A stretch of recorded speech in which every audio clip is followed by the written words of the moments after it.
रामकृष्ण हरी. सज्जन हो, आज आपण पुढे बढाईखोर अशा प्रकारचा हा भाग सादर करीत आहे. बलाबल न पाहता काही माणसं बढाई करत असतात आणि त्या चढाईखोर माणसाला शास्त्रकाराने एका चांगल्या सुभाषिताने अशी चपकार शालजोडीतली मारलेली आहे ना, तो आजचा आपला हा विषय आहे. एक त्याला आपण डुक्कर म्हणतो. डुक्कर संस्कृतमध्ये सुकरा हा असं म्हटलं आहे त्याने. सुकर म्हणजे एक डुक्कर, रानडुक्कर म्हणू आपण. काय काय रानडुक्कर फार असे आगाऊ असतात, समाजातसुद्धा खूप आहेत असे.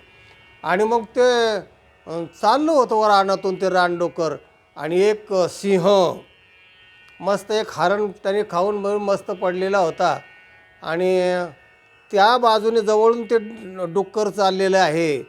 आणि त्या डुकराने त्या सिंहाकडे पाहिलं, सिंहाने पण असं पाहिलं. आता त्या डुकराने जावं का नाही पुढं, पण ते तसं नाही घडत. असे जे अल्पज्ञ असतात ना आणि बडाईखोर असतात ना, ते गपचिप नाही बसत. तर ते सिंहाला काय म्हणतं आहे, ए 7-8 सिंह म्हणले मी गार केलेत.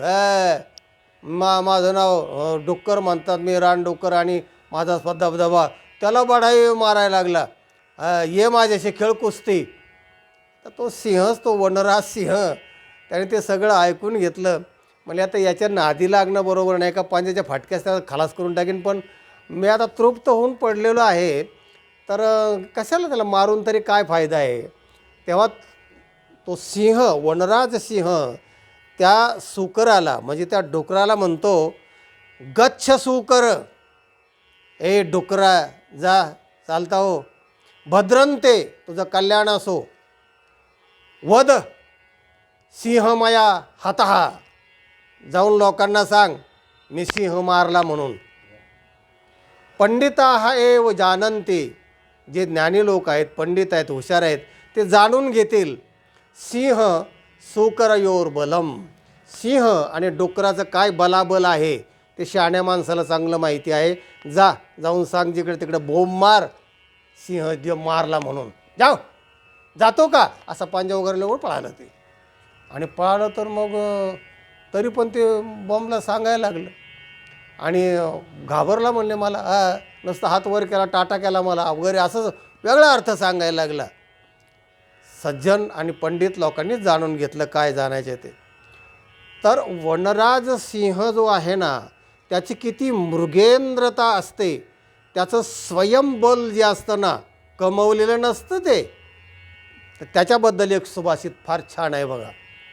सुभाषितकार म्हणतो, नाभिषेको न संस्कारो सिंहस्य क्रियते वने, विक्रमार्जित सिंहस्य स्वयमेव मृगेंद्रता. नाभिषेको न संस्कारो सिंहस्य क्रियते वने.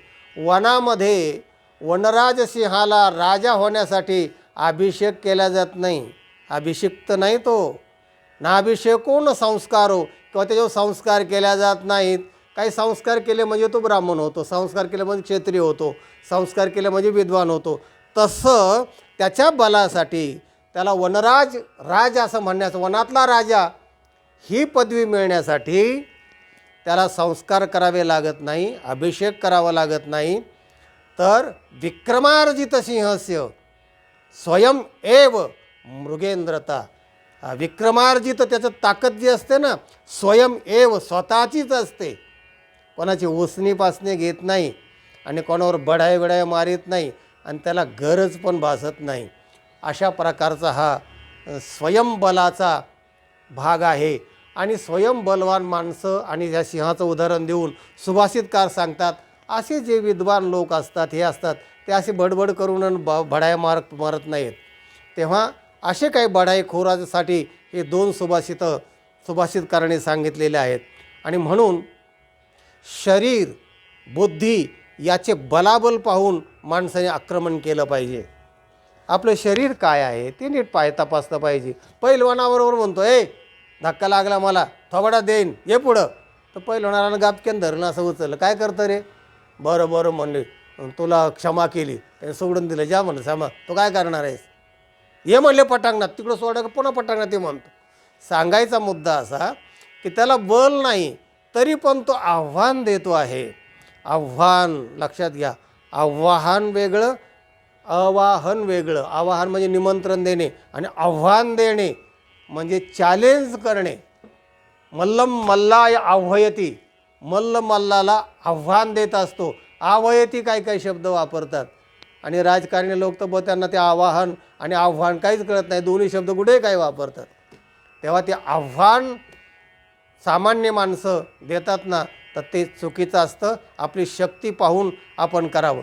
जसं म्हणलं आहे ना की आपलं हे करायचं असतं, अंथरूण पाहून पाय पसरावेत, किंवा पचेल तेवढेच खा, रुचेल तेवढेच ऐका, होईल तेवढंच करा, शक्य योग्य आणि आवश्यक आहे ते तपासून पाहा मग करा. नाही तर मग काय होतं? विद्या अल्पपरी गर्भ शिरोमणी, मज हुनी ज्ञानी कोण आहे. मज हुनी ज्ञानी कोण आहे. मज हुनी ज्ञानी कोण आहे.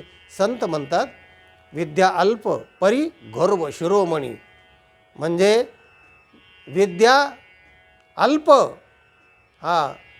म्हणजे अल्प विद्या, दाढी हातभर आणि ज्ञान टीजभर, अशा प्रकारचं ते ज्ञान, पण गर्व शिरोमणी असं करू नका, असं सुभाषितकारला म्हणायचं आहे.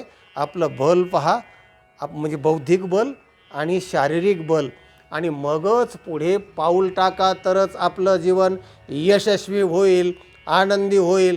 नाहीतर एखाद्या फटकाऱ्या सिंहाच्या फटकाऱ्यास त्या डुकराला समजलं असतं काय करायचं तेव्हा अशा प्रकारचं करू नका, असं सुभाषितकारला म्हणायचं आहे. कारण ती विक्रमार्जित म्हणजे स्वयंभू त्यांची ताकद आहे ती.